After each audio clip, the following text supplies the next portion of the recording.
Shreds of upholstery floated through the air like snow as Officer Hensley's knife tore through Naomi Williams's car seats. Evidence, he called it, though they both knew he was hunting for something that wasn't there.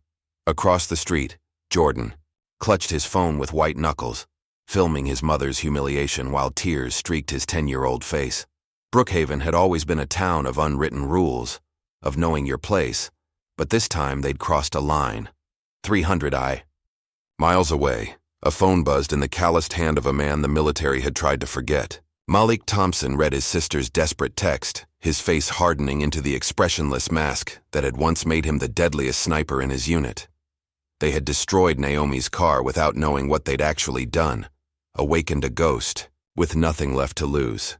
Just before we get back to it, I'd love to know where you're watching from today, and if you're enjoying these stories, make sure you're subscribed, because tomorrow's special episode is one you definitely don't want to. Miss Naomi Williams jolted awake at the blaring of her alarm clock. Her eyes darted to the time, 6:45 a.m., 15 minutes later than she'd planned. Panic surged through her body as she threw off the covers and rushed to get ready. She had exactly 45 minutes to get herself and Jordan ready, or she'd be late for her shift at Sal's diner. Again. "Jordan, time to get up, baby," she called, hastily wrapping her hair and throwing on her pale blue waitress uniform. In the bedroom down the hall, her 10-year-old son groaned and pulled the covers over his head. "5 more minutes, Mom." "Not today, sweetheart. We're already running behind." Naomi's voice was firm but gentle. She'd been raising Jordan alone since his father walked out when he was 3. 7 years of daily juggling acts, of stretching dollars, of smiling through exhaustion.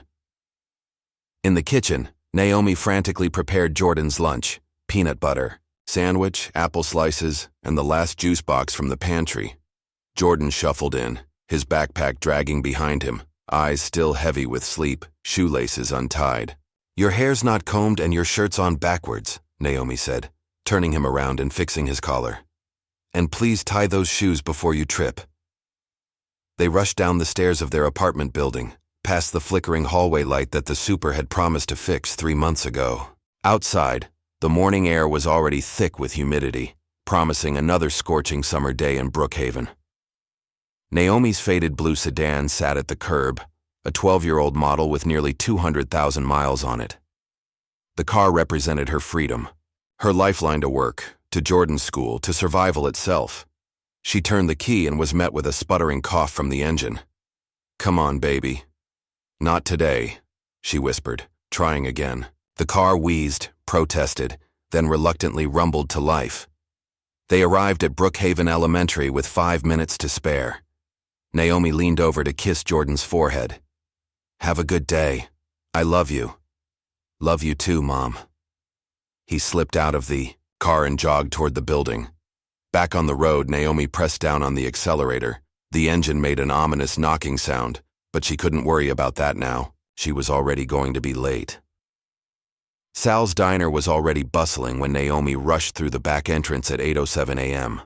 She clocked in, tied her apron around her waist, and braced herself for Rick's disapproval. "Third time this month, Williams." Rick didn't even look up from the order tickets he was sorting. "I've got people lining up for your job." "It won't happen again," Naomi promised, the same words she'd said the last 2 times. "My car. I don't want excuses. I want you here on time." Rick finally looked at her, his pale face flushed with irritation. "One more late arrival, and you're done. Clear?" The morning rush was relentless. Naomi moved between tables with practiced efficiency, balancing plates, refilling coffee cups, forcing smiles for customers who barely acknowledged her existence. By 11 o'clock, her feet were throbbing in her worn-out sneakers. Table 7 was her breaking point. A middle-aged white man in an expensive suit snapped his fingers to get her attention. "Hey, sweetheart, this coffee's cold." Naomi reached for his cup. "I'll get you a fresh one, sir." He grabbed her wrist, his grip firm enough to make her wince. "Make sure it's hot this time. Some of us have real jobs to get back to." She pulled her arm away, feeling eyes on her from neighboring tables. "Yes, sir. Right away." In the kitchen, she leaned against the wall for a moment, blinking back tears of frustration. Her phone buzzed. A text from Jordan's school confirming his enrollment in the after-school program. Pickup time was 5:30 p.m. Her shift ended at 5 p.m. It would be tight, but manageable. By the time she clocked out at 5:03 p.m., Naomi was exhausted, but relieved. She had just enough time to pick up Jordan. Her relief was short-lived. When she turned the key in the ignition, her car made a horrible grinding noise, then went silent. She tried again. Nothing. Naomi checked her phone. 5:15 p.m. Jordan would be waiting in 15 minutes. She tried calling a cab, but the estimated wait time was 45 minutes. Her breathing quickened as anxiety tightened her chest. She tried. The ignition once more, and this time the engine sputtered briefly to life. Carefully, she eased onto the main road, the car shuddering beneath her. She made it 3 miles before disaster struck. On Maple Avenue, a busy 4-lane road, the engine made a terrible screeching sound and died completely. Naomi managed to coast to the shoulder, hazard lights blinking weakly. She reached for her phone, battery at 7%. Quickly, she texted Jordan. "Car trouble, trying to get there. Stay with Ms. Walker." With trembling fingers, she dialed the local towing company. The dispatcher promised someone would be there, as soon as possible. Her phone battery died moments later. The sun was beginning to set, casting long shadows across the roadway. Naomi sat in her dead car, feeling increasingly vulnerable as rush-hour traffic whizzed by. Blue and red lights flashed in her rear-view mirror. A police cruiser had pulled up behind her. Relief washed over her. Help had arrived sooner than expected. She watched as an officer stepped out of the vehicle. His nameplate read Hensley. Officer Travis Hensley approached her window, hand resting casually on his holstered weapon. Naomi rolled down her window and offered a grateful smile. "Thank goodness you're here, officer. My car broke down, and I need to pick up my son from school. Could you possibly call a tow truck for me? My phone died." Hensley's expression remained impassive. "License and registration." "Of course." Naomi reached for her glove compartment. "Keep your hands where I can see them." Hensley's voice suddenly sharpened. "Step out of the vehicle, now." Naomi froze, bewildered by the escalation. "Officer, I was just getting my registration. I said get out of the car." He unsnapped his holster. A second police cruiser pulled up, lights flashing. Another officer emerged, younger, with a nervous energy about him. His nameplate read, Dalton. "What seems to be the problem here?" Dalton asked. "Possibly stolen vehicle," Hensley replied, though Naomi had yet to show him any documentation. "Subject is being uncooperative." "Stolen?" Naomi's voice rose in disbelief. "This is my car. I've owned it for 6 years." Across the street, Naomi spotted a familiar figure, Jordan, walking along the sidewalk, his backpack bouncing against his small frame. He must have started walking when she didn't show up. His eyes widened as he took in the scene. "Jordan, stay there," Naomi called out, panic rising in her voice. Hensley spun around, hand now drawing his weapon. "Who are you talking to?" "My son. He's right there. Please, he's just a child." "Control your kid," Hensley snapped, before turning back to Naomi. "Turn around, hands behind your back." "What? Why?" Naomi couldn't believe what was happening. "I haven't done anything wrong. Last warning." "Turn around." Naomi complied, her entire body trembling. "Please, my son is watching. Don't do this in front of him." But Hensley wasn't listening. He grabbed her wrists roughly and slammed her forward, onto the hood of her car. The metal was still hot from the engine burning against her cheek. "Mom!" Jordan's scream cut through the air. He started running toward them. "Stay back!" Officer Dalton intercepted the boy, holding him by the shoulders. Tears streamed down Naomi's face as handcuffs bit into her wrists. "Please don't hurt my son." A small crowd had gathered now, watching silently from a safe distance. Cell phones were out recording the scene, but nobody intervened. "We got a tip about drugs being transported in this vehicle," Hensley announced loudly. "We're going to conduct a search." "There are no drugs in my car," Naomi protested. I'm a waitress. I was picking up my son from school. What happened next would replay in Naomi's nightmares for months to come. The officers didn't just search her car, they destroyed it. Hensley slashed the upholstery with a pocket knife, ripping open seats. Dalton smashed the glove compartment, scattering her insurance papers across the asphalt. They tore out the center console, broke the dashboard, and even punctured all 4 tires with quick, deliberate jabs. "Stop! Please stop!" Naomi begged, watching helplessly as they demolished her only means of transportation. Jordan was sobbing now, his small body shaking as he stood on the sidewalk. In his hand, Naomi noticed his phone, cracked screen pointed toward the officers, recording. After 15 minutes of methodical destruction, the search concluded. No drugs were found, as Naomi knew would be the case. Hensley approached her again, leaning in close. His breath was hot against her ear as he whispered, "Tell your kind to stay in line. This isn't your neighborhood." He uncuffed her with deliberate roughness. "You're free to go, but this vehicle is being impounded as evidence." "Evidence of what?" Naomi asked, rubbing her wrists. "You found nothing. Resisting an officer, potential drug trafficking." Hensley smirked. "My body cam malfunctioned, so it'll be your word against mine." A tow truck arrived, not the one Naomi had called, but one summoned by the officers. The driver avoided making eye contact as he hooked up her mutilated car. "You can retrieve your vehicle from the impound lot after paying the appropriate fees," Dalton informed her mechanically. "Have a nice day, ma'am." The officers departed, leaving Naomi and Jordan standing on the side of the road. The crowd dispersed quickly, no one offering help or acknowledging what they'd witnessed. Jordan ran to his mother, burying his face in her waitress uniform. "Mom, why did they do that?" "Why?" Naomi held him close, her body still trembling with shock and rage. "I don't know, baby. I don't know." They walked 3 miles to the nearest bus stop, rode for 45 minutes, then walked another mile to reach their apartment. By the time they arrived home, it was past 9 p.m. Neither had eaten dinner. Jordan hadn't finished his homework, and Naomi had no car to drive to work tomorrow. As Jordan finally fell asleep, exhausted from crying, Naomi sat at their small kitchen table and stared at the wall. Without a car, she would lose her job. Without her job, they would lose their apartment. The cycle of poverty would tighten its grip once more. She picked up her phone, now charged, and scrolled through her contacts. There was no one to call. Friends couldn't afford to help. Family was scattered or estranged, except for one person, her brother Malik.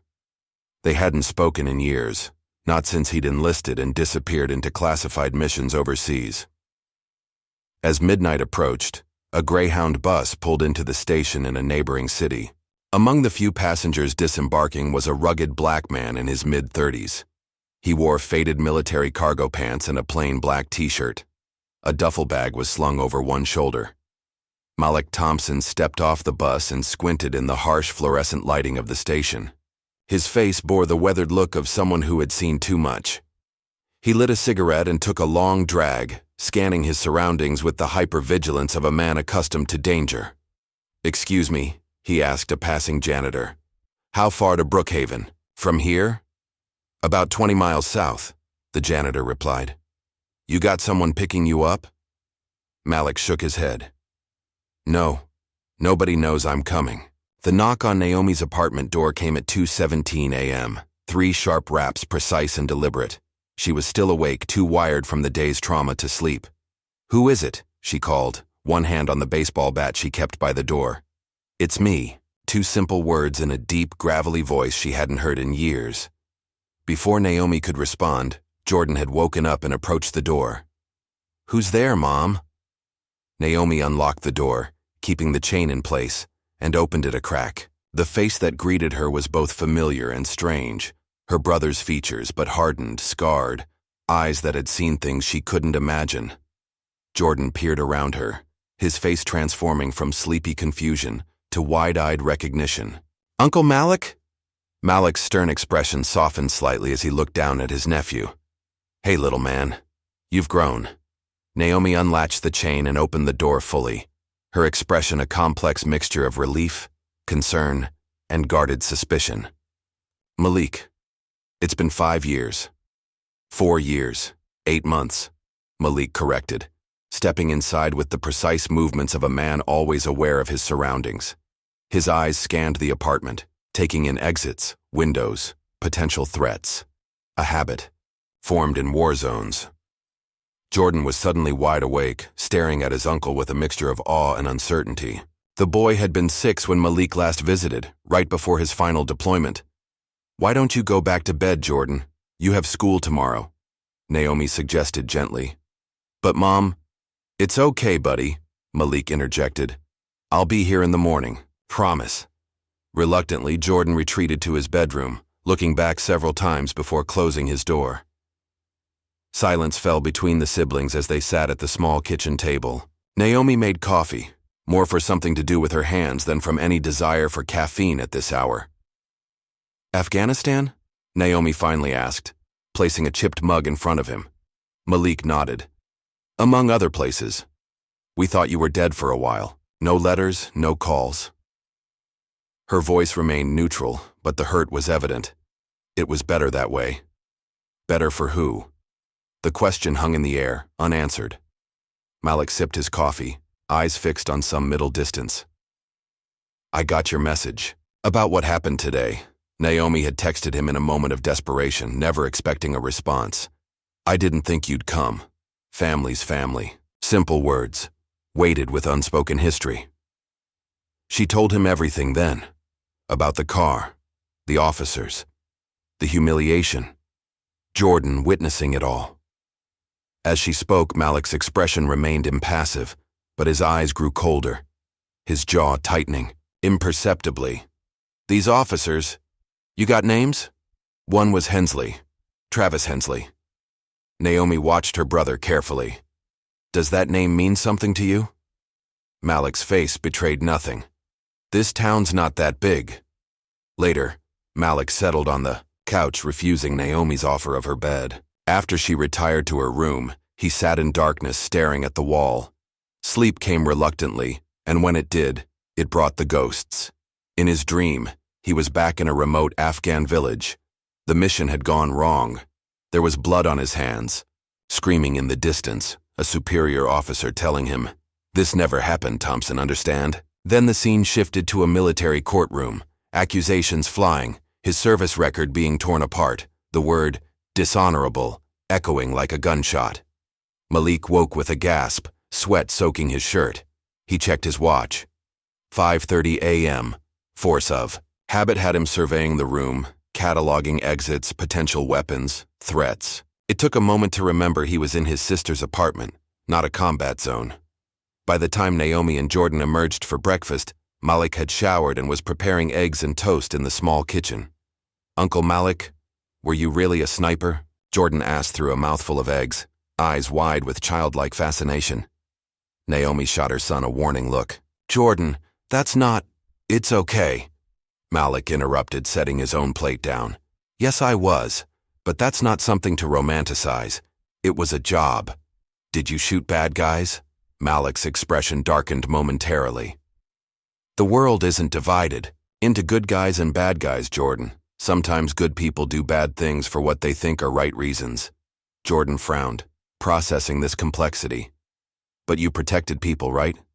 "That's what I tried to do." Malik reached across the table, his scarred hand gentle on Jordan's shoulder. "Listen, while I'm here, I want to teach you something important. It's called situational awareness." "What's that?" "It means always knowing what's happening around you, noticing details most people miss." Malik pointed out the window. "See that blue car across the street? How long has it been there?" Jordan shrugged. "I don't know." "That's okay. But from now on, I want you to start noticing. The cars on your street, the people who don't belong, exits in every room you enter. Information keeps you safe." Naomi watched this exchange with mixed emotions. Her brother was teaching her son survival skills, necessary ones perhaps, but it saddened her that they were necessary at all. After Jordan left for school, Malik announced his intention to visit the impound lot where Naomi's car had been taken. "What's the point?" Naomi asked. The car's destroyed. We can't afford to get it out, much less repair it. I need to see it for myself. Malik's tone left no room for argument. I want to understand exactly what I'm dealing with. The Brookhaven Municipal Impound Lot was a fenced compound on the outskirts of town, guarded by a single board attendant in a small booth. Malik approached on foot, having taken the bus as close as possible. He wore sunglasses and a baseball cap pulled low, making himself forgettable, another skill learned in combat. I'm here about a vehicle brought in yesterday, he told the attendant. Blue sedan, registered to Naomi Williams. The attendant barely looked up from his phone. Family only, and there's a $500 release fee plus daily storage. I'm her brother, Malik Thompson. He slid his ID through the small opening in the booth's window. The attendant glanced at it, then made a call.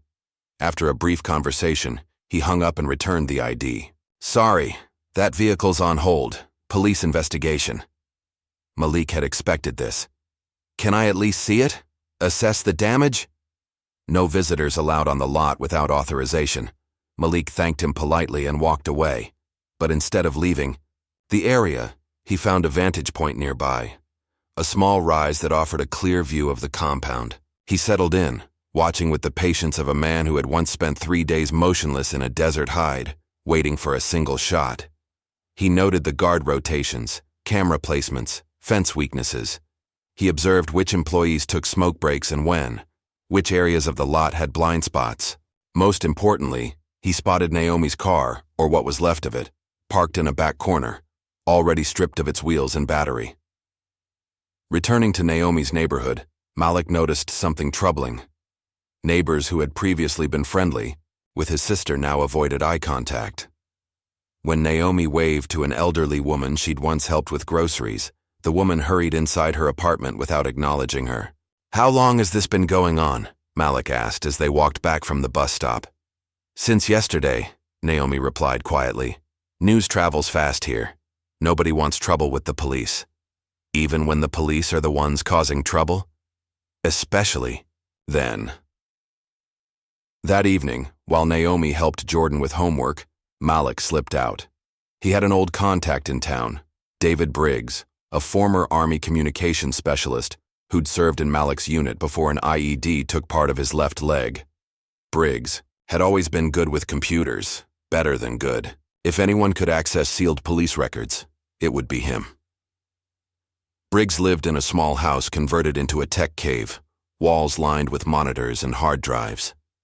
His prosthetic leg was propped against the wall as he swiveled in his chair to face Malik. Holy shit, Thompson? Thought you were dead. Not for lack of trying. Malik clasped his old friend's hand. I need your help, Briggs.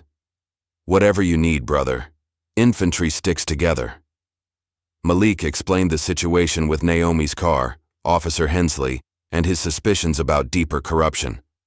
Briggs listened, fingers already dancing across his keyboard. Hensley Travis. Been with Brookhaven PD 8 years. Excessive force complaints, all dismissed. Has a brother in federal service? Briggs looked up. Ring any bells? Malik's expression remained neutral, but his eyes hardened. Keep digging. I need to know his patterns, his associates, everything. The next morning, Malik visited the Brookhaven Police Department, wearing his most non-threatening outfit, khakis and a button-down shirt. He approached the front desk with a fabricated story about harassment at his sister's apartment building. As he filled out paperwork, a door opened, and Officer Travis Hensley emerged. Their eyes met across the lobby. For a moment, Hensley looked confused, then recognition dawned on his face, a mixture of surprise and something like fear quickly masked by aggression. Didn't think I'd see you again, Hensley said, approaching, slowly. Not in this town. Just visiting family, Malik replied evenly. Funny coincidence running into you. Hensley's pale face flushed slightly. Nothing stays buried forever, I guess. No, Malik agreed, eyes never leaving Hensley's. It doesn't.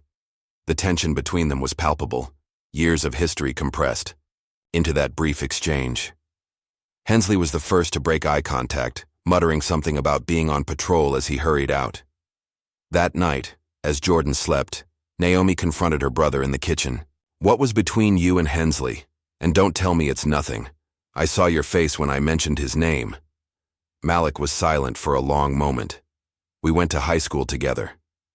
"And?" "Senior year. Football championship. I was quarterback. He was on the opposing team's defense. I embarrassed him on a play, broke his tackle, scored the winning touchdown." Malik's voice was flat, recounting facts rather than emotions. "After the game, he and some friends jumped me in the parking lot, put me in the hospital." "My God, Malik. That's not all. He said things while they were beating me. The kind of things you don't forget." Malik's jaw tightened. "I heard he tried to join the army after graduation but washed out of basic training. Couldn't handle it." Naomi absorbed this information, connecting dots. "So what happened yesterday was personal. He recognized your last name. Thompson isn't common around here. But you've been gone for years. Why would he? Some hatreds don't need reasons to stay alive. They just do." Malik stood up, ending the conversation. "I need to get something. From storage. I'll be back." The storage unit was on the edge of town, one of those anonymous facilities where people keep the things they can't let go of, but don't want to look at every day. Malik unlocked Unit 247 and pulled up the metal door. Inside was a single item, a military footlocker secured with heavy padlocks. He knelt beside it, entering a combination that his fingers remembered even after years. The locks opened with a satisfying click. Inside, wrapped in oilcloth, lay the tools of his former trade, a disassembled sniper rifle, advanced optics, encrypted drives, and tactical gear. Everything the army thought they'd confiscated when they discharged him. When he returned to the apartment, Naomi was waiting up. Her face showed concern as she noticed the determined set of his jaw. "What are you planning, Malik?" "They messed with the wrong family," he replied, setting down his recovered gear. "You said it yourself in your message." "I was angry. I didn't mean—" "You were right." Malik's voice was quiet but resolute.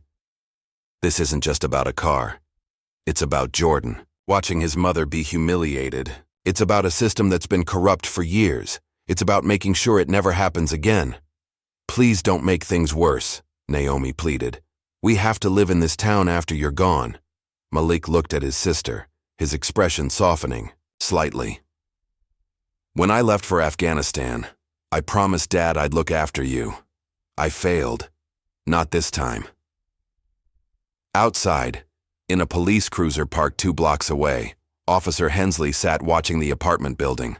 Radio silent, eyes fixed on the 3rd floor, window where Malik's shadow moved behind the curtains. His knuckles were white on the steering wheel, his breathing uneven. "You shouldn't have come back," he whispered to himself, reaching for his phone to make a call. "You really shouldn't have come back." The morning after Malik's confrontation with Hensley at the police station, he left before dawn. Naomi found only a hastily scribbled note. "Back tonight. Lock the doors." With Jordan at school, the apartment felt eerily quiet, the silence broken only by the occasional ping of her phone as job rejections rolled in. Without a car, her options were severely limited. Across town, Malik was conducting what military intelligence would call a reconnaissance mission. He'd spent the early hours tracking a tow truck from the municipal impound lot, following at a safe distance as it made its way to an industrial area on the outskirts of Brookhaven. The truck pulled into a large warehouse with rusted siding and a faded sign reading Premium Auto Parts. Malik parked his borrowed car, courtesy of Briggs, half a block away, and observed through compact binoculars. The driver unloaded a vehicle that had clearly been in an accident, its front end crumpled. But what caught Malik's attention was the blue sedan being worked on inside the open warehouse door, Naomi's car. Even from this distance, he could see it was already being dismantled.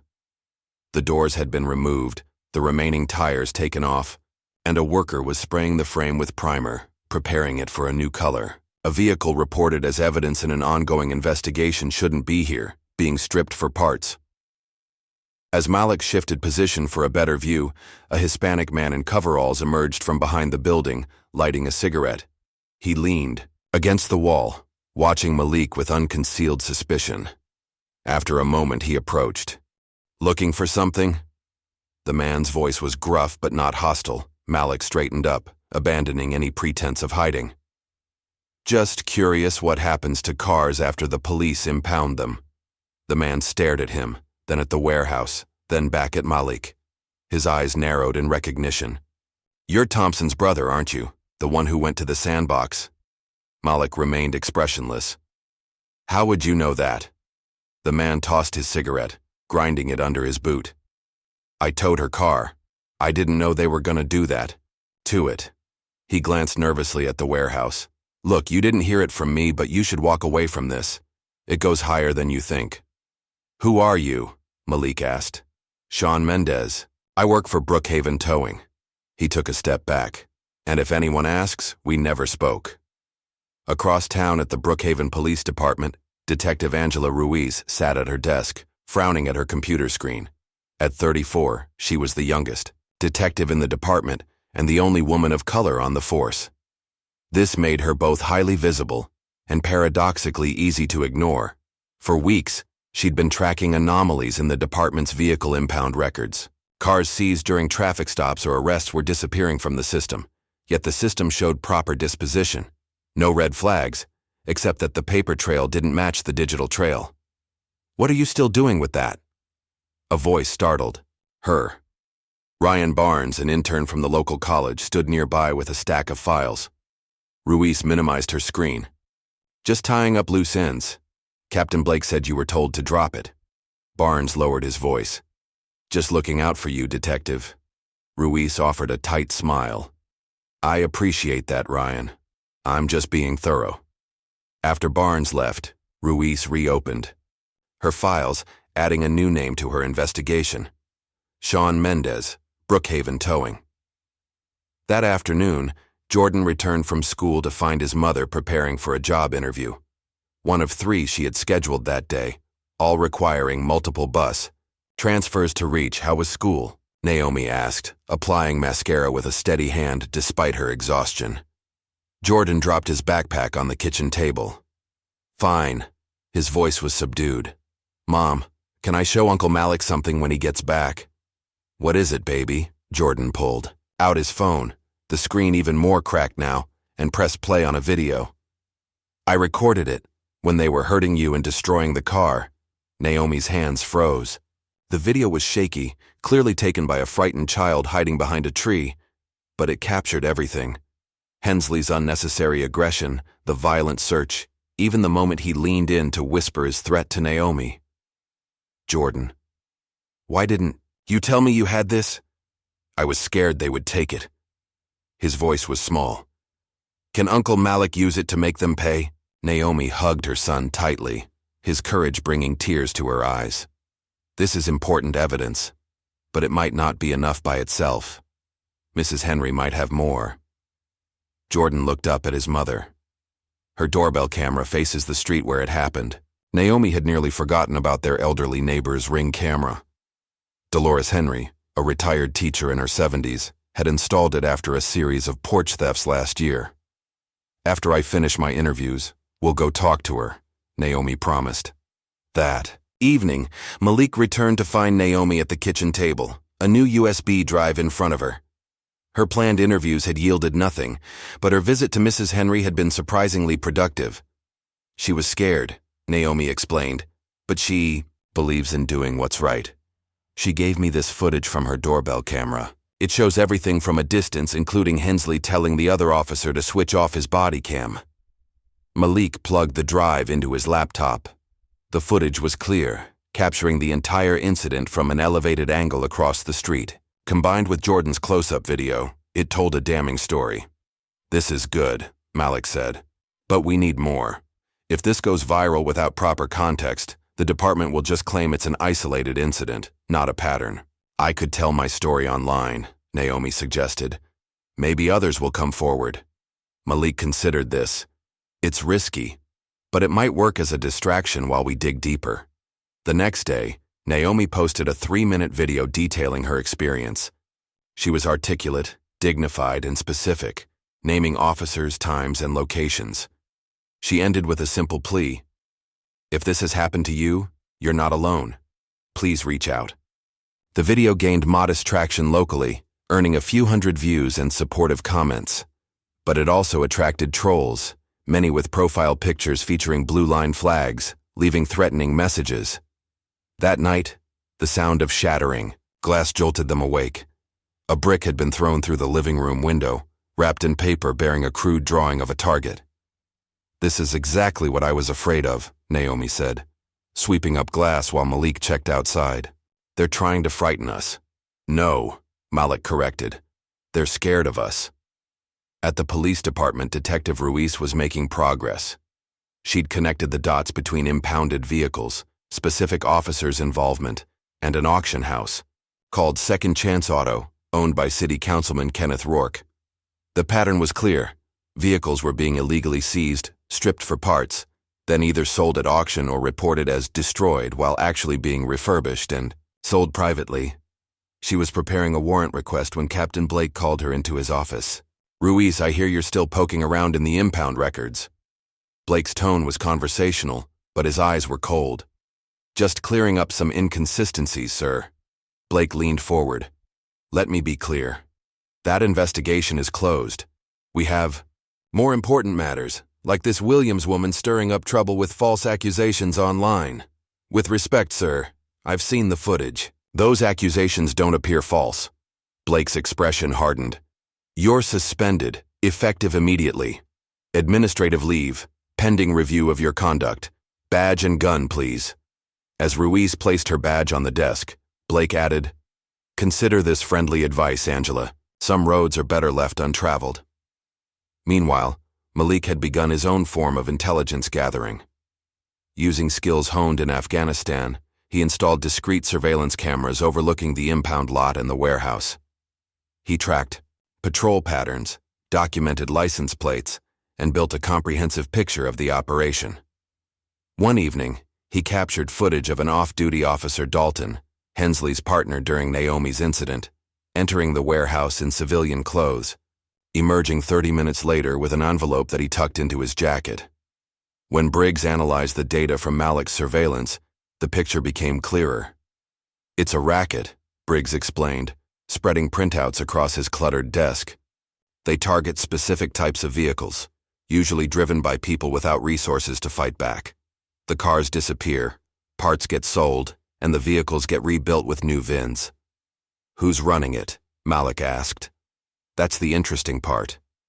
Briggs pulled up a financial chart. Money flows from the auction house to shell companies, then to offshore accounts, then back to companies owned by city officials. It's laundering 101, but effective.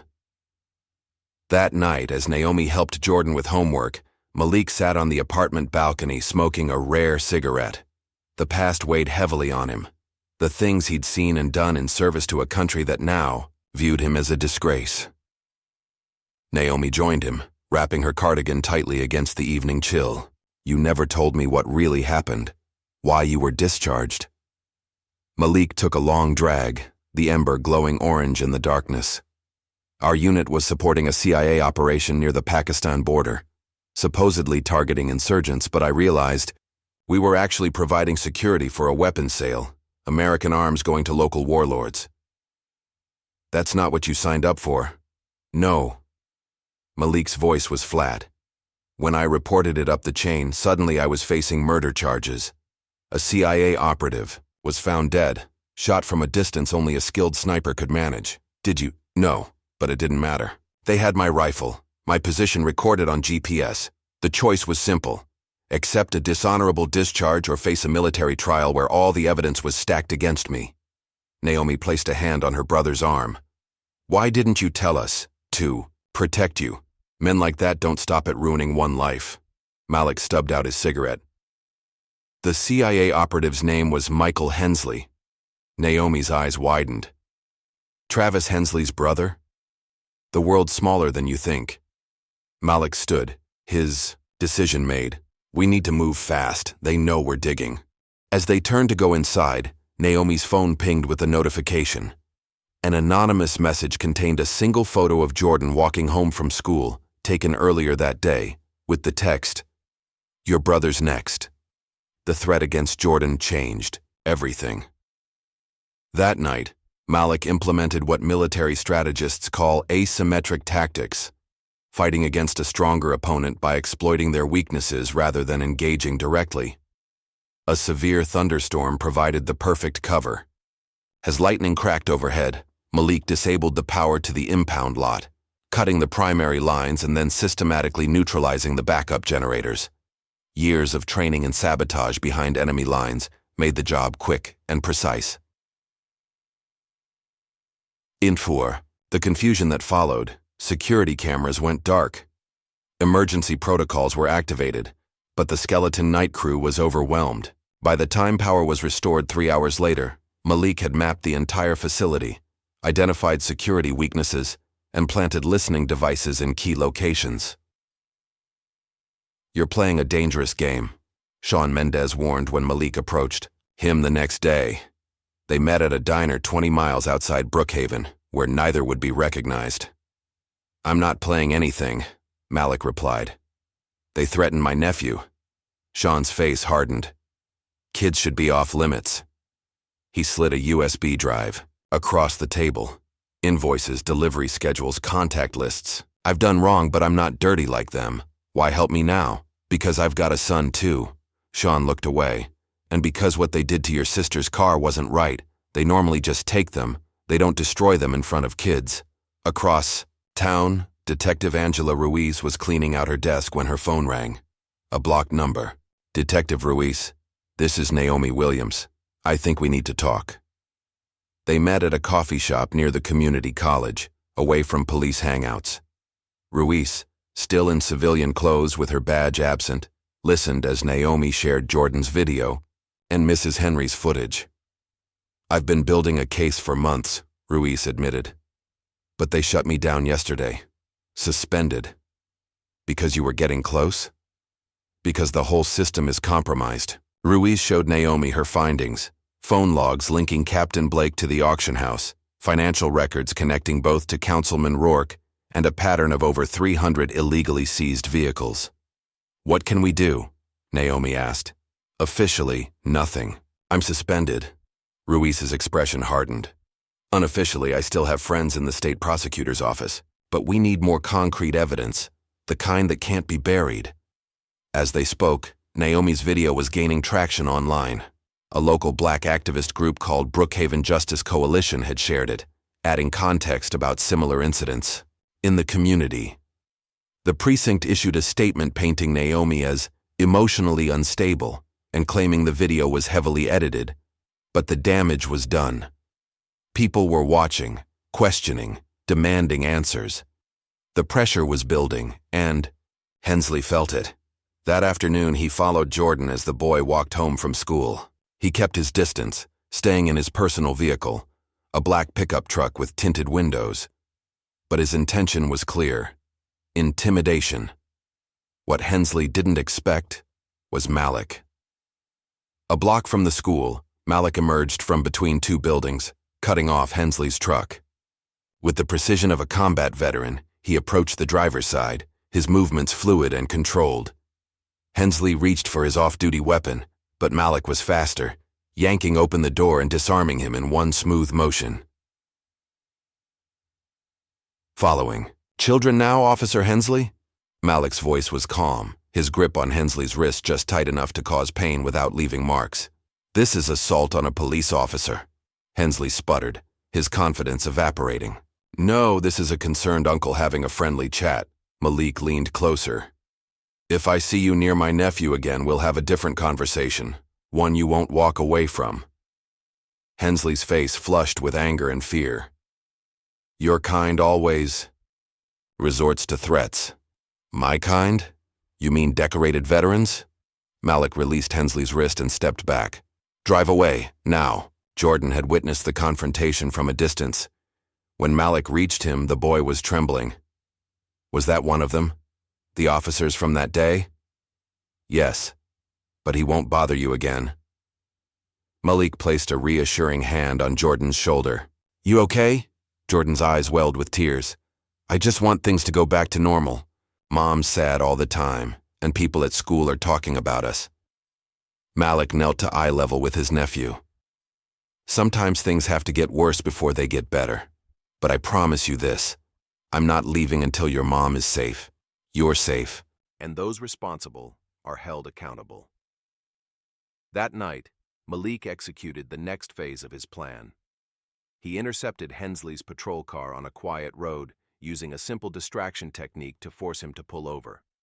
What followed wasn't pretty, brutal but contained confrontation that left Hensley with a bloody nose and a clear message. You have two choices, Malik told him, pinning the officer against his own vehicle. Confess to what you've been doing, or I start releasing evidence piece by piece. Your career, your freedom, gone. You've got nothing, Hensley sneered. Blood dripping down his chin. I have everything. The warehouse, the auctions, the kickbacks. Your brother's connections that keep it all quiet. Malik tightened his grip. I even have the offshore account numbers. How's Cayman First Bank treating you? The color drained from Hensley's face. You're bluffing. Try me. Malik released him and walked away, leaving Hensley shaken and uncertain. Meanwhile, Ruiz was facing her own pressure. Captain Blake had arranged a meeting with her and the police union representative, offering a promotion to sergeant and a transfer to a prestigious department in exchange for her silence. It's a good deal, Angela, the union rep urged. Clean slate, fresh start, significant pay increase. And all I have to do is forget about hundreds of citizens being robbed by the people sworn to protect them? Ruiz stood up. No thank you. That night, her apartment was ransacked. Nothing was stolen, but the message was clear. Back off or face consequences. Instead of cowering, Ruiz doubled down. She contacted her source at the state prosecutor's office, sharing everything she had gathered. Dolores. Henry had been watching events unfold from her apartment window. At 76, she had lived in Brookhaven her entire life and had seen patterns of injustice repeat themselves decade after decade. When a local journalist reached out following Naomi's video, she made her decision. I've been silent too long, she told the reporter, her voice steady despite her nervousness. What happened to that young woman and her son was a disgrace to our community. I have footage from my security camera that shows the entire incident. The journalist was skeptical. Ma'am, are you sure you want to get involved? These are serious accusations against police officers. Mrs. Henry's spine straightened, decades of teaching unruly children giving her unexpected courage. Young man, I taught school in this town for 42 years. I've watched good people stay quiet while bad things happen. Not this time. The journalist's story ran the next day, featuring Mrs. Henry's clear, damning footage. The response was immediate. Phone calls flooded the police department, the mayor's office, and the local news station. Social media exploded with demands for accountability. Just as momentum was building, disaster struck. Naomi and Jordan returned from a community meeting to find their apartment building surrounded by fire trucks. A blaze had started in their unit, spreading quickly to neighboring apartments. Arson was suspected immediately. From across the street, Malik watched the flames, his expression hard as granite. In his hand, he held his disassembled sniper rifle, now reassembled and cleaned. The time for subtle tactics was over. It's time, he said to himself, turning to walk into the shadows. They've left me no choice. Smoke still hung in the air as Malik led Naomi and Jordan away from their burning apartment building. Neighbors stood in shocked clusters on the street, some crying, others angrily demanding answers from the firefighters. The blaze had been contained to 3 units, but Naomi's apartment was completely destroyed, all their possessions gone, reduced to ash and melted plastic. Where will we go? Jordan asked, his voice small, clutching his backpack, the only possession he'd managed to save.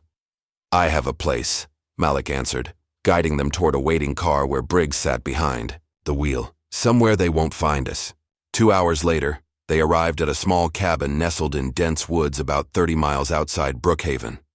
The structure was simple but solid, 1 bedroom, a main living area with a pull-out couch, and a kitchenette. Solar panels on the roof provided minimal electricity, and a generator stood ready for backup.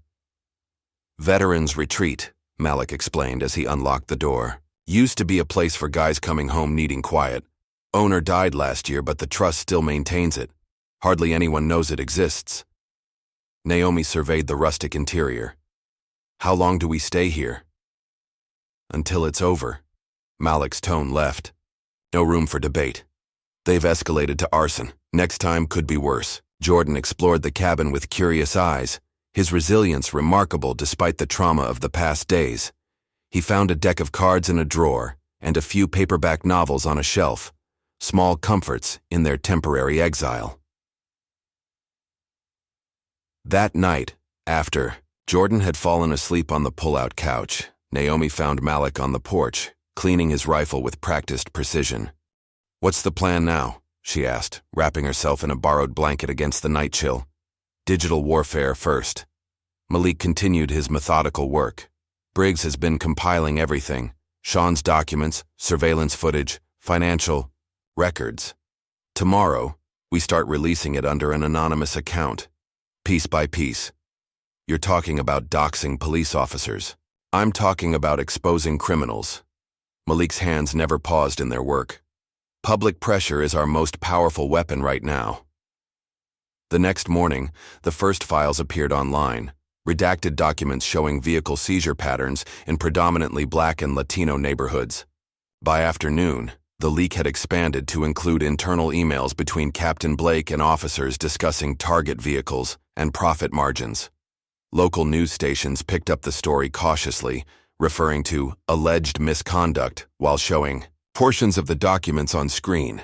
Mayor Richard Landon called an emergency press conference, flanked by Captain Blake and Councilman Kenneth Rourke. The aging mayor, in office for 16 years, appeared genuinely flustered as he addressed the gathering of reporters.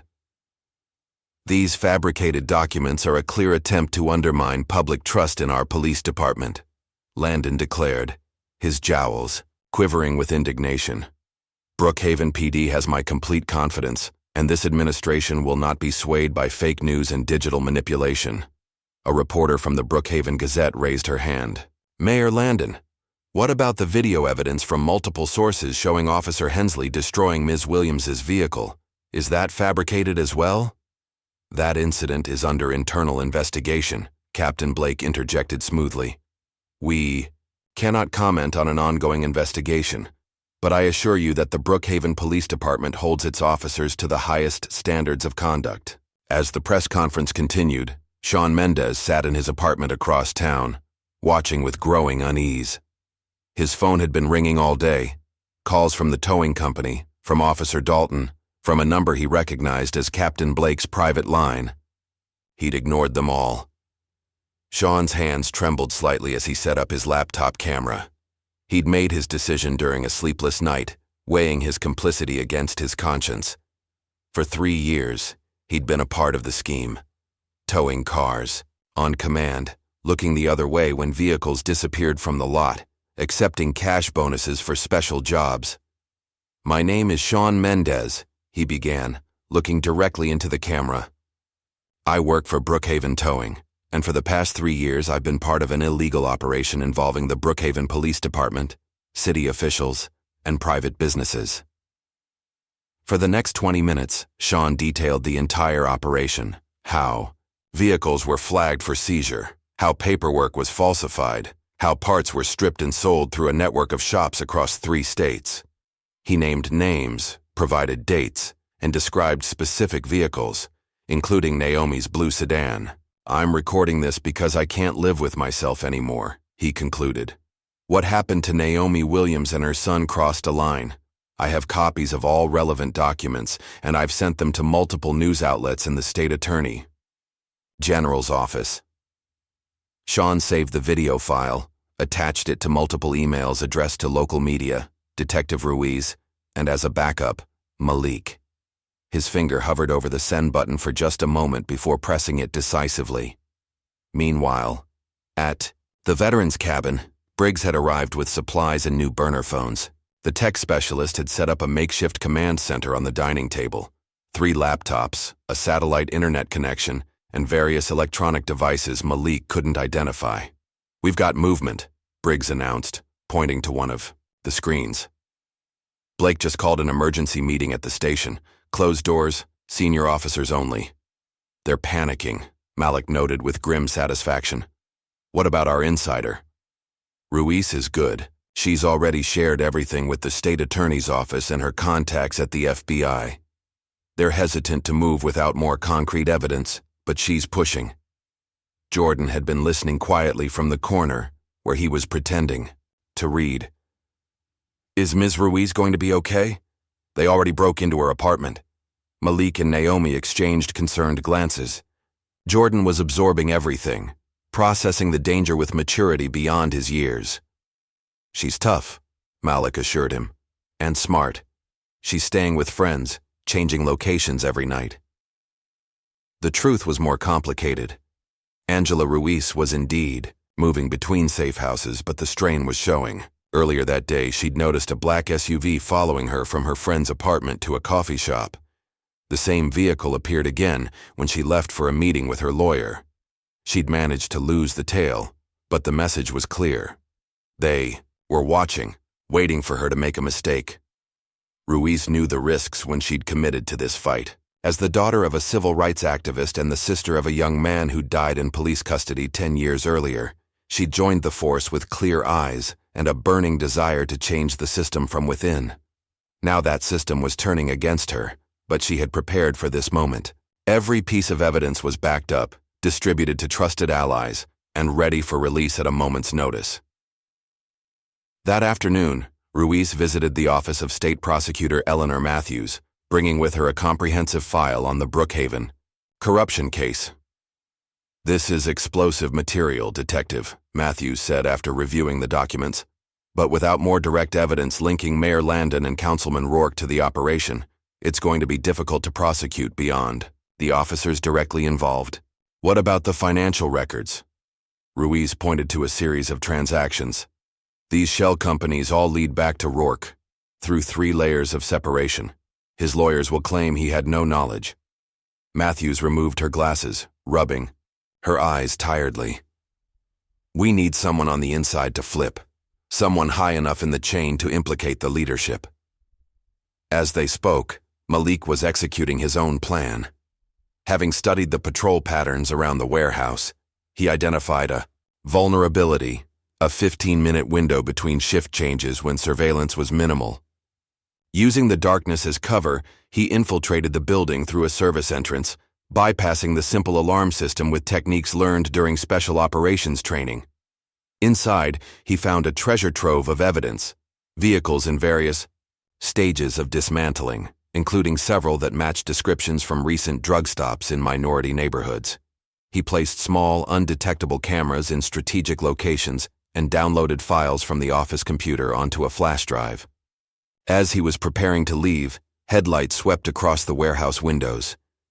Malik melted into the shadows as 2 men entered. Officer Dalton and a civilian Malik recognized from his surveillance photos as Lucas Hayes, the warehouse manager. They were arguing intensely. This is falling apart, Dalton hissed. Shawn's gone dark, the department's under investigation, and the mayor's breathing down our necks. Calm down, Hayes replied. We've weathered investigations before. Clean house, destroy records, lay low for a few months. Standard procedure. This is different, Dalton insisted. Someone's feeding information to the press, and that Thompson guy, the sniper, he's connected to the Williams woman. He's dangerous. So handle him, Hayes said dismissively. Blake's authorized whatever resources you need. Malik recorded the entire conversation before slipping out the way he'd come in. The evidence was mounting, but he knew they were still missing the direct link to the leadership, the smoking gun that would bring down the entire operation. That night, Captain Blake and Councilman Rourke met at City Hall, unaware that their security had already been compromised. Malik had earlier planted a listening device under the conference room table during a public meeting, anticipating exactly this kind of late-night conversation. We need to contain this now. Blake's voice came through clearly on Briggs's equipment. Hensley's becoming a liability. He's unraveling, talking too much. Then handle it, Rourke replied coldly. We've invested too much to let one hothead officer bring everything down. And what about the woman? Her brother? Make it go away, Rourke said after a pause. "Whatever it takes. I'll speak to the mayor, make sure he understands what's at stake." Briggs looked at Malik. "That's conspiracy to obstruct justice, possibly conspiracy to commit murder. We've got them." "Not yet," Malik replied. "We need to draw them out, force them to act openly where they can't deny it." The opportunity came sooner than expected. The following morning, Shawn Mendez's video confession went viral, picked up by national news networks and shared hundreds of thousands of times on social media. Within hours, Brookhaven corruption and justice for Naomi were trending nationwide. The response was swift and brutal. Shawn's apartment was raided by Brookhaven police under the pretense of a drug investigation. When they didn't find him, officers trashed the place, planting evidence that was conveniently discovered and reported to the press, attempting to paint Shawn as a disgruntled, drug-addicted employee with a vendetta against the department. They didn't know was that Shawn had already fled, following Malik's instructions to go to a specific motel outside of Brookhaven's jurisdiction and wait. But that evening, despite his precautions, Shawn was found. Not by the police, but by Hensley. Acting, alone, unhinged, and out for blood. The confrontation in the motel room was brief and violent. Hensley, no longer wearing his uniform, burst in with his service weapon drawn. Shawn didn't stand a chance. By the time Malik arrived, responding to an urgent text from Shawn, it was too late. Shawn lay bleeding on the floor, gasping his final words. "Rourke." Orders came from Rourke. Malik knelt beside the dying man, anger and regret washing over him in equal measure. Shawn had been a reluctant participant in the scheme who had ultimately chosen to do the right thing, and it had cost him his life. As Shawn's eyes closed for the final time, Malik's phone buzzed with an incoming message. An unknown number had sent a single image: Jordan, bound to a chair in what appeared to be an abandoned building, a piece of paper with today's date propped against his chest. A voice message followed. "You wanted war. It's here." Naomi's scream pierced the cabin when Malik showed her the photo of Jordan. Her legs buckled and she collapsed onto the couch, the phone slipping from her trembling fingers. "How? He was right here." Her voice broke as she looked wildly around the cabin, as if Jordan might still be hiding somewhere. Briggs was already reviewing the cabin's surveillance footage. 3 men. Military-style extraction. They waited until you left for supplies, and I stepped out to check the perimeter. His face was tight with guilt. They were professionals, no random kidnapping. Malik's expression had turned to stone, his eyes cold and focused. "They'll contact us with demands. They want something." Naomi looked up, sudden realization dawning. "They want the evidence. They want us to destroy everything we've gathered." "That's not all they want," Malik said quietly. "They want me. This is personal now." As predicted, another message arrived 20 minutes later. An address on the outskirts of town, an abandoned factory complex, and instructions for Malik to come alone, with all evidence digital and physical. "It's a trap," Briggs stated flatly. "Of course it is," Malik agreed, already checking his weapons. "But they've made a critical mistake." "What's that?" Naomi asked, her voice hollow with fear. "They think I care if I survive this." Malik's voice was chillingly calm. "I don't. I only care that Jordan does." While Malik prepared, Briggs made an urgent call to Detective Ruiz, informing her of the situation. Ruiz immediately alerted her federal contacts but warned that official response would be slow, too slow for Jordan. As Malik was gearing up to leave, Jordan made his own move. Though bound to a chair in a dusty office of the abandoned factory, the boy hadn't forgotten his uncle's lessons about situational awareness. He'd been cataloging details since the moment of his abduction. The number of men, 3, their weapons, handguns, 1 rifle, and most importantly, their patterns of movement. One of his captors, younger and clearly nervous, had left Jordan's phone on a table across the room. They'd taken it from his backpack but hadn't bothered to turn it off, confident in their control of the situation. During a shift change, when only the nervous guard remained, Jordan managed to work one hand, free from his loosely tied restraints. "Hey," he called softly to the guard. "I need to use the bathroom." "Hold it, kid," the guard replied, barely looking up from his phone. "Please, I'm going to have an accident." Jordan made his voice sound younger, more frightened. The guard sighed, then approached to untie him. As he leaned down, Jordan reached into the man's jacket pocket and extracted a folded piece of paper he'd noticed earlier. The guard led him to a filthy bathroom, waiting outside, unaware of the theft. Back in the chair, newly restrained but with the paper hidden in his sock, Jordan watched and waited. When all three guards stepped out for a cigarette break, leaving him momentarily alone, he stretched his leg out far enough to reach his fallen backpack with his toe. Dragging it closer, he managed to extract a printed photo that had been stuffed in a side pocket. It was a picture of his uncle. A military photograph showing Malik in combat gear, standing over a fallen man in civilian clothing. Blood pooled around the man's head, and Malik's expression was cold, professional. On the back, someone had scrawled, "Thompson executing Michael Hensley, Afghanistan 2019. Jordan quickly tucked the photo under his thigh as the guards returned. His mind raced, connecting the dots between this image and the strange tension between his uncle and Officer Hensley. There was a history here deeper than he'd realized.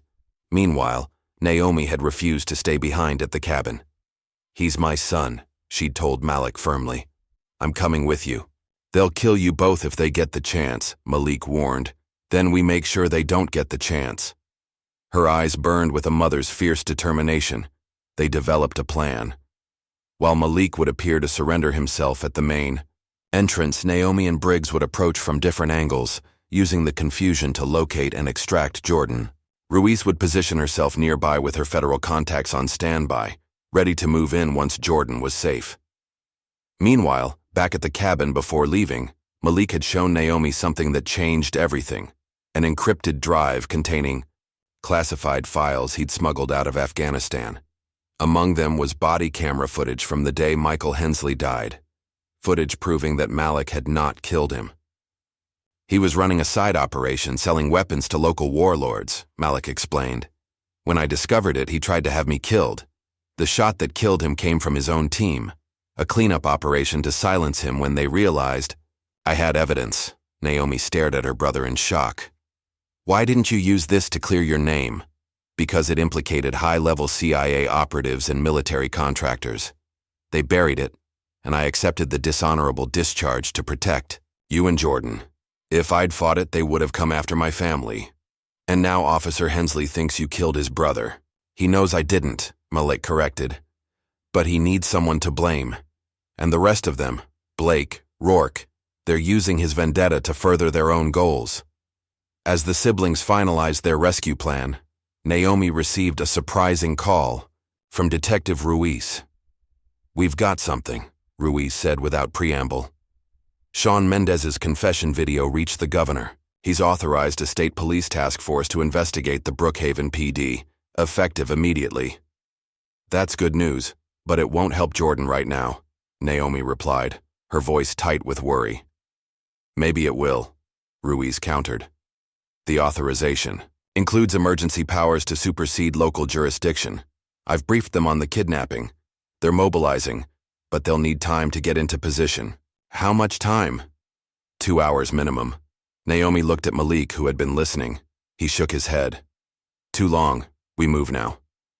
As darkness fell, they approached the abandoned factory complex from 3 different directions. Malik, wearing a tactical vest and armed with both his sidearm and sniper rifle, took the most direct route to the main entrance. Naomi circled to the eastern loading docks, guided by Briggs through an earpiece. Briggs himself approached from the south, using the cover of old storage tanks to mask his approach. Inside the factory office, Jordan had made his move. During another guard rotation, he'd managed to reach his phone with his foot, dragging it close enough to activate the emergency SOS feature. 3 quick presses of the power button. The phone silently sent his location to emergency services and to Naomi's phone as a designated emergency contact. Officer Hensley arrived at the factory, his face haggard from lack of sleep and excessive drinking. He burst into the office where Jordan was held. "Where's your uncle?" he demanded, looming over the boy. "I don't know," Jordan replied, meeting his gaze with surprising steadiness. Don't lie to me, kid. Hensley grabbed Jordan's chair, leaning in close enough that Jordan could smell alcohol on his breath. Your uncle murdered my brother. He left him to die in the dirt like an animal. You're wrong, Jordan said quietly. I saw the proof. Hensley's eyes narrowed. What proof? The real footage. The one that shows who really killed your brother. Hensley's face contorted with rage and confusion. He raised his hand as if to strike Jordan, but another guard intervened. Easy, officer. The kid's just trying to get under your skin. Outside, Malik had reached the main entrance. 2 armed men waited for him, their weapons trained on his approach. That's far enough, Thompson, one called out. Hands where we can. See them. Malik complied, slowly raising his hands. I'm here for the boy. No one else needs to get hurt. Captain Blake wants to talk to you first. Inside a makeshift command center, in what had once been the factory manager's office, Captain Blake and Councilman Rourke were watching the security camera feed showing Malik's surrender. He came alone, Blake observed. Doesn't seem like him. He's a soldier, Rourke replied dismissively. He understands leverage. We have the boy. He has no choice. What about the evidence? Once we have Thompson, we'll force him to hand over everything. Then we clean this up. Permanently. Rourke's cold eyes fixed on the screen. The sniper, the woman, the boy, all tragic victims of a gas leak explosion. Hensley too, if he keeps unraveling. What they didn't see was Naomi, who had managed to enter through an unguarded service entrance Briggs had identified. Moving silently through the shadows, she followed the sound of voices until she located the room where Jordan was being held. From her hiding place, she could see her son, alive but bound to a chair, with Hensley pacing agitatedly nearby and 2 other armed men standing guard. Her heart pounded as she signaled her position to Briggs and Malik through her earpiece. I'm in position, she whispered. Jordan's alive. Hensley's with him plus 2 guards. Wait for my signal, Malik's voice came back, barely audible. Briggs, what's your status? Security room located, Briggs replied. Ready to cut power on your mark. Outside, Malik allowed himself to be led into the building, mentally mapping the layout against the blueprints he'd studied. He was brought face to face with Blake and Rourke in the command center. Thompson, Blake acknowledged coldly. I'd say it's good to see you again, but we both know that's not true. Where's my nephew? Malik demanded. Safe, for now, Rourke interjected. Whether he stays that way depends entirely on you. Malik assessed the room. 2 exits, 3 armed guards plus Blake, who was almost certainly carrying. Rourke appeared unarmed but dangerous in a different way. His eyes held the calculating coldness of someone who saw people as disposable pieces on a chessboard. I want proof he's alive right now, Malik insisted, or this conversation is over. Blake nodded to one of the guards who spoke into a radio. Moments later, a live feed appeared on one of the monitors, showing Jordan still bound in the chair, Hensley visible at the edge of the frame. Malik allowed himself a small breath of relief, then turned to Rourke. Let's cut to it. What do you want?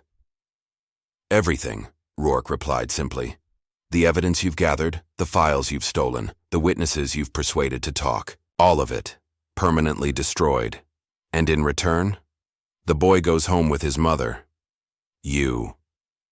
Rourke gave a thin smile. Well, that's a different conversation. Malik held Rourke's gaze. I'll need to make a call. Authorize my associate to turn over the files. No calls, Blake cut in. We're not stupid. Then you don't get what you want, Malik countered. The files are secured with encryption that will trigger if I don't check in hourly. Everything goes public automatically. Blake looked to Rourke, who nodded reluctantly. One call, on speaker. Malik dialed Briggs. It's me, Plan B. Understood, Briggs replied calmly. Seconds later, the entire factory plunged into darkness as Briggs cut the main power. Emergency lights cast an eerie red glow through the corridors as chaos erupted. In the confusion, Naomi made her move, slipping into the room where Jordan was held. Using a knife Malik had given her, she cut her son's restraints while the guards were distracted by the power outage. "Mom," Jordan whispered, throwing his arms around her. "Quiet, baby. We're getting out of here." She guided him toward the door, but their path was blocked by Hensley, his gun drawn. "Not so fast," he growled, his silhouette menacing in the red. "Emergency lighting." "Nobody's going anywhere. Step away from my son." Naomi's voice was surprisingly steady as she stared down the barrel of Hensley's gun. The red emergency lights cast grotesque shadows across his face, making him look more monster than man. "You don't give the orders here," Hensley snarled. His hand trembled slightly. Whether from rage or the alcohol on his breath, Naomi couldn't tell. Jordan stepped forward, placing himself partially between his mother and the officer. "There's something you need to know about your brother." "Jordan, no." Naomi tried to pull him back. "I saw the real video," Jordan continued, his young voice clear and insistent. "Uncle Malik didn't kill him. His own team did." Hensley's eyes widened, a flicker of doubt crossing his face before hardening again. "Lying won't save you." "It's in my backpack." Jordan pointed to where his bag lay on the floor. "The picture and the paper with the codes to access the full video. Your brother was selling weapons. They killed him to cover it up." Hensley's attention shifted momentarily to the backpack, just long enough for Naomi to act. She lunged forward, driving her shoulder into his midsection with all her strength. The gun discharged, the bullet embedding itself in the ceiling as they both crashed to the floor. "Run, Jordan!" Naomi screamed, fighting to keep Hensley's gun hand pinned. Jordan darted for the door but stopped when he saw the two guards returning, drawn by the gunshot. He was trapped. At that exact moment, the emergency lights went out too. Briggs had cut the backup power. In the pitch darkness, a single shot rang out, followed by a heavy thud. When dim light from a tactical flashlight cut through the darkness, seconds later one guard lay motionless on the floor. Malik stood in the doorway, his silenced pistol still smoking. "Jordan, to me. Now." Malik's voice was a command, not a request. Jordan ran to his uncle while Naomi continued struggling with Hensley. The remaining guard reached for his weapon, but Malik was faster, placing a perfectly aimed shot through the man's shoulder. The guard collapsed, howling in pain. Malik moved to help Naomi, but she had already gained the upper hand, slamming Hensley's wrist against the concrete floor until his gun clattered away. She scrambled to retrieve it, backing away with the weapon, now trained on Hensley. "You won't shoot me," Hensley taunted, slowly getting to his feet despite the blood trickling from a cut on his forehead. "You don't have it in you." "You're right," Naomi replied, her aim never wavering. "But I don't need to shoot you. I just need to keep you here until the state police arrive." Hensley's expression changed, the reality of his situation sinking in. "State police?" "Governor's orders," Malik confirmed, his voice cold. Shawn's confession video went viral. "It's over, Hensley." Elsewhere in the building, Rourke and Blake were in panicked motion, gathering documents and hard drives from the makeshift command center. "We need to go, now," Blake urged, shoving files into a duffel bag. "Thompson's obviously not alone. This could be a raid." "What about the boy?" "The evidence?" Rourke demanded, his usual composure cracking. "Forget them. We need to reach my boat. From there, we can make it to international waters, figure out our next move." They rushed down a darkened corridor toward a rear exit, guided only by Blake's flashlight. As they reached a junction, the beam illuminated a figure blocking their path, Detective Angela Ruiz, her badge glinting in the light, her service weapon aimed steadily at them. "Police! Drop the bags! Hands where I can see them!" Blake reached for his gun, but Ruiz was prepared, firing a warning shot that echoed through the corridor. "That was your one warning, Captain," she said evenly. "The next one finds center mass." Blake froze, slowly raising his hands. Rourke, seeing his opportunity, suddenly shoved Blake toward Ruiz and bolted down a side passage. Blake stumbled into Ruiz, knocking her off balance. By the time she recovered, Rourke had disappeared into the darkness. "Federal agents are securing all exits," Ruiz informed Blake as she cuffed him. "You're done." Meanwhile, Malik had left Naomi to guard Hensley while he and Jordan made their way through the factory toward the central offices. Jordan led the way, remembering the path from when he'd been brought in. Through there, Jordan pointed to a set of double doors. That's where they were talking about the setup. They didn't know I could hear them. Malik peered through a small window in the door. Inside, he could see Rourke frantically ransacking cabinets in what had once been the factory manager's office. Stay back, Malik instructed Jordan, positioning the boy behind a heavy filing cabinet. No matter what happens, don't move until I come get you. Malik entered silently, his footsteps masked by the sounds of Rourke's desperate search. The councilman was muttering to himself, shoving documents into a briefcase. When he turned and saw Malik, he froze momentarily before forcing a politician's smile. "Thompson, I see you've managed to complicate things." He casually reached toward his jacket. "I wouldn't," Malik warned, his weapon trained on Rourke's chest. "Your security is down. Blake is in custody. It's finished." "Nothing's ever truly finished," Rourke replied smoothly. "Men like us understand that. We're soldiers in different armies, that's all. There's always a way out, a deal to be made. Not this time." Rourke's facade slipped, revealing the cold calculation beneath. "What do you want, Thompson? Money? Reinstatement? Your record cleared? I can make all that happen with one phone call. I want justice for my sister, for every family your corrupt operation has victimized." A new voice joined the conversation. Briggs, entering through a side door. "And we want the truth about Michael Hensley made public." Rourke's eyes darted between them, assessing odds, looking for leverage. The CIA would never allow that information to surface. Too many important people involved. "Maybe not officially," Briggs replied, holding up a small device. "But I've been broadcasting this entire conversation to multiple secure servers, including your admission about Michael Hensley and the CIA connection." For the first time, genuine fear flashed across Rourke's face. He lunged for a desk drawer, pulling out a concealed handgun. Malik didn't hesitate. His training took over. A single shot echoed through the office, catching Rourke in the shoulder and spinning him against the wall. The councilman collapsed, clutching his bleeding wound, his weapon skittering across the floor. "You should have taken the deal," Malik said coldly, kicking the gun away. The factory was quickly filling with law enforcement, state police tactical units, FBI agents, even local officers who hadn't been part of the corruption. Briggs had contacted Ruiz the moment the power went out, and she had called in every resource available. As dawn broke over the abandoned factory, Naomi stood with Jordan wrapped in a shock blanket, watching as Blake, Rourke, and Hensley were led out in handcuffs. News vans were already gathering outside the perimeter, hungry for the story of corruption and justice that was unfolding. Detective Ruiz approached them, exhaustion evident in her face but satisfaction in her eyes. "You're safe now, all of you." She looked to Malik, who stood slightly apart, his expression unreadable. "That includes you, Thompson. The U.S. attorney wants to talk about your discharge. It seems new evidence has surfaced." Malik nodded once, acknowledging but not celebrating.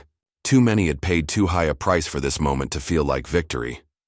A state police officer approached, holding an official-looking envelope. "Mr. Thompson, this just came through from the Pentagon. They said it was urgent." Malik accepted the envelope, breaking the seal to find formal military letterhead.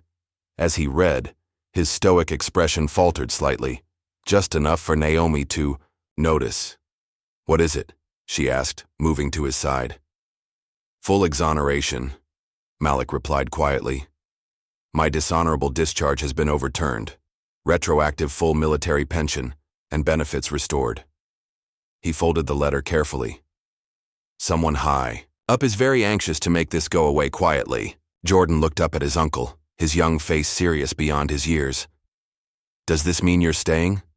Malik ruffled the boy's hair, the gesture awkward but affectionate. "For a while, at least." As the sun rose higher, casting long shadows across the factory grounds, Malik stared at the horizon, his expression haunted despite the victory. The battle was won, but the war that had shaped him, both abroad and at home, had left scars that would never fully heal. 3 months after the events, at the abandoned factory, Brookhaven was a changed town. The corruption scandal had resulted in the resignation of Mayor Landon, the appointment of an interim city council, and a complete restructuring of the police department under state supervision. The community center on Elm Street was packed to capacity for what the local newspaper had dubbed the Justice Rally. Folding chairs filled the main hall with people standing along the walls and spilling out into the corridor. At the podium, flanked by representatives from the NAACP, the Urban League, and several civil rights attorneys, stood Naomi Williams. Gone was the exhausted, frightened waitress from months ago. In her place stood a woman transformed, not by fame or vindication, but by purpose.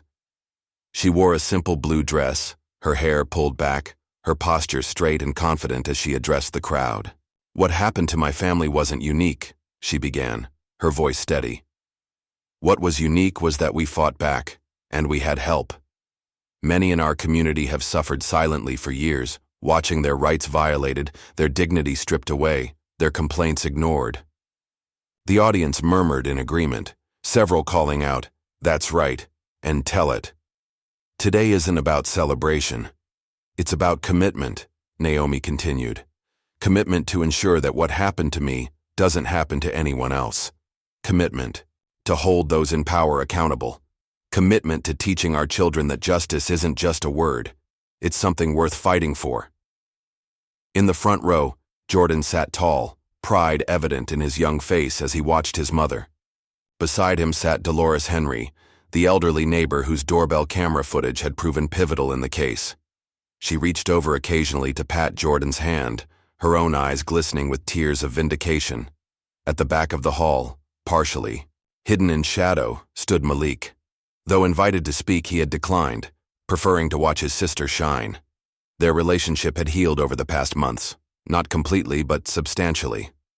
Some wounds needed more time. After the rally, a reception was held in the community center's small courtyard.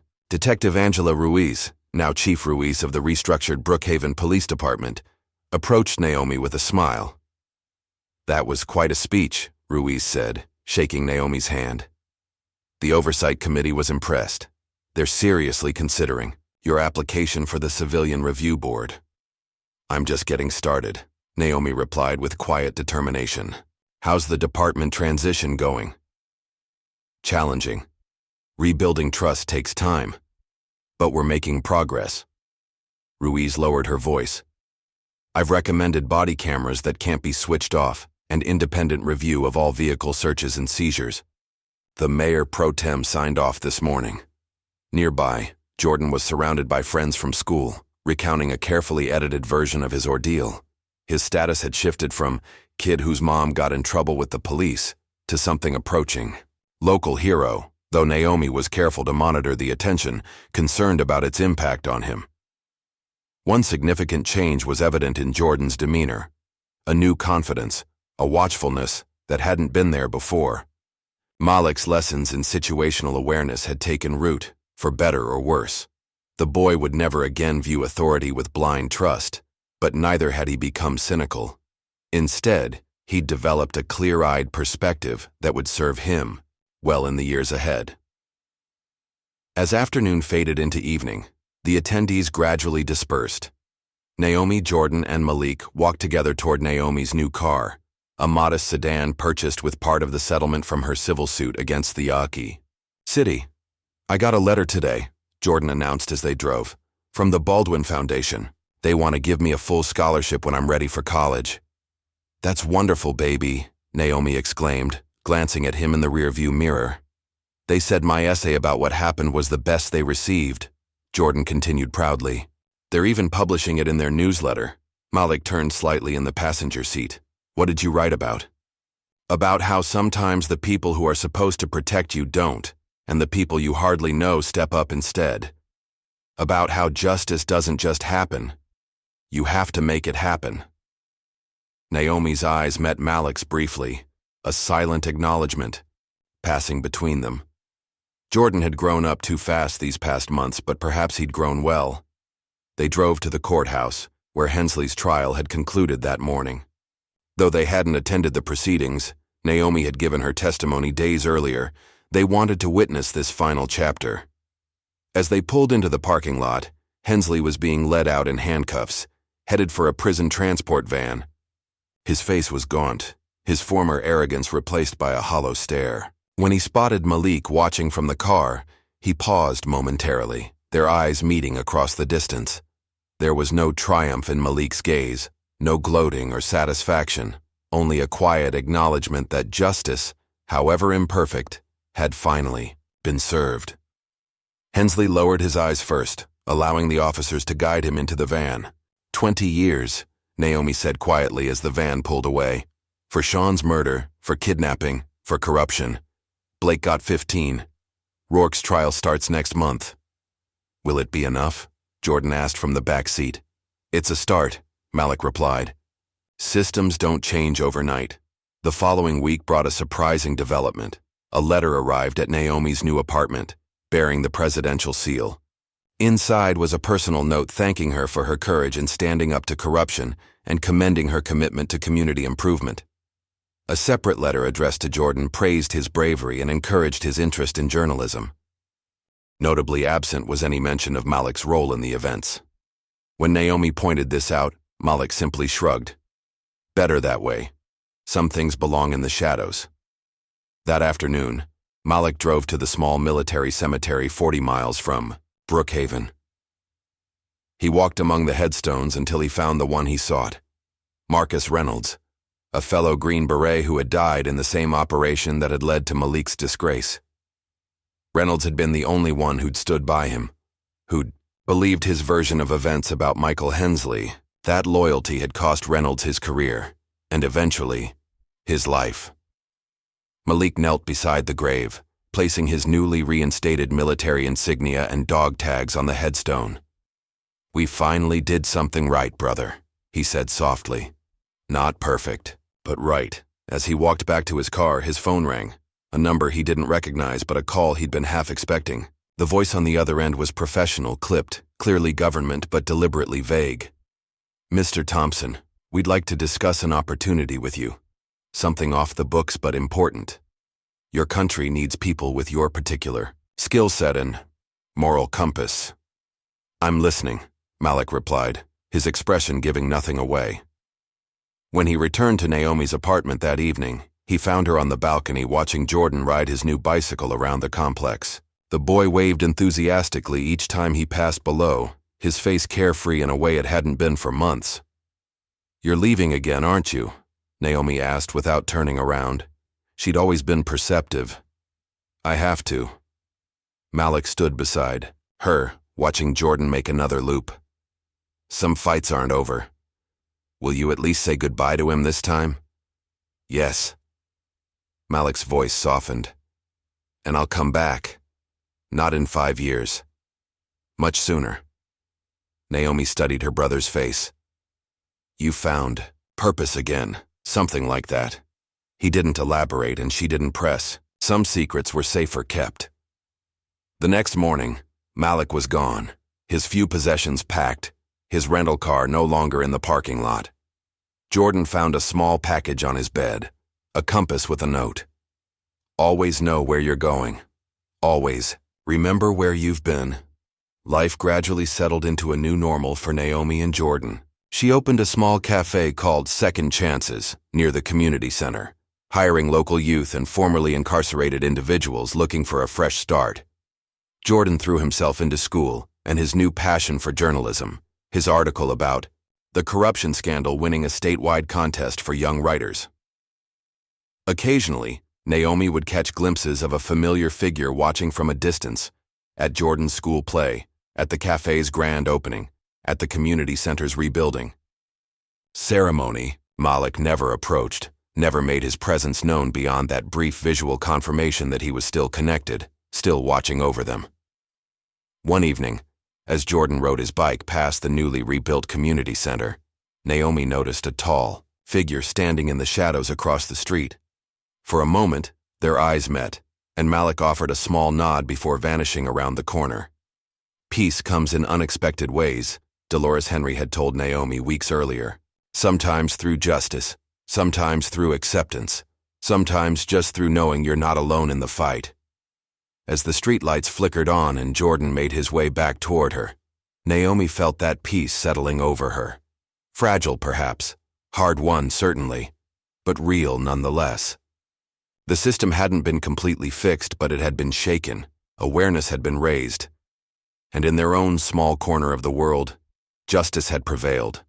For now, that was enough. What price are we willing to pay for justice in a system built to resist change? Malik's war continues in the shadows, but Naomi and Jordan's victory reminds us that even the most entrenched corruption can be challenged when we refuse to stay silent. If this story moved you, like and subscribe for more tales of courage against impossible odds.